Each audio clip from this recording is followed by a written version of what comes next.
नमस्कार. जर तुम्ही केंद्रीय कर्मचारी किंवा पेन्शनर असाल तर ही बातमी तुमच्या उपयोगाची आहे.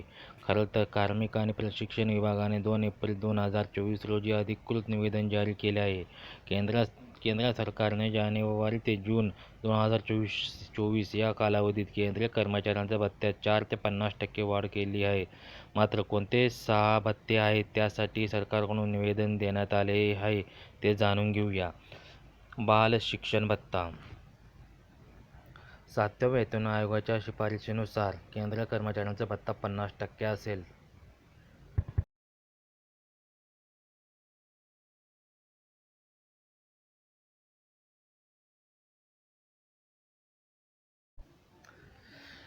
केंद्रीय कर्मचाऱ्यांचा भत्ता 50% असेल तर या भत्त्यात वाढ करण्याचा प्रस्ताव होता. या प्रस्तावानुसार बालशिक्षण भत्ता आता 25% करण्यात आला आहे. या बालशिक्षण भत्ता वसतिगृह अनुदानाचा दावा केवळ 2 मुलांसाठी करता येतो.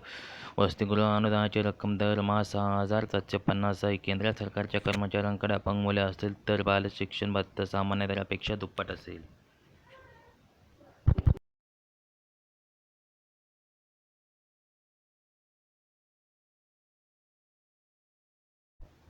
जोखीम भत्ता. 7व्या वेतन आयोगाच्या शिफारशीनुसार जोखीम भत्त्याच्या दरात सुधारणा करण्यात आली आहे. जोखमीचे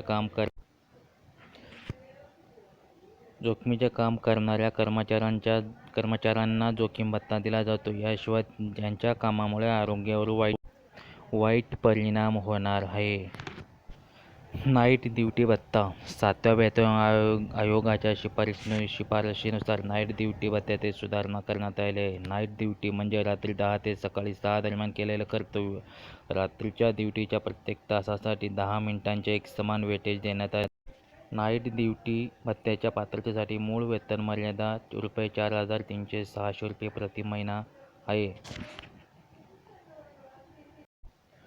याशिवाय ओव्हरटाईम भत्ता, संसद सहाय्यकांना देय असलेला विशेष भत्ता आणि दिव्यांग महिला या कर्मचाऱ्यांसाठी बालसंगोपनासाठी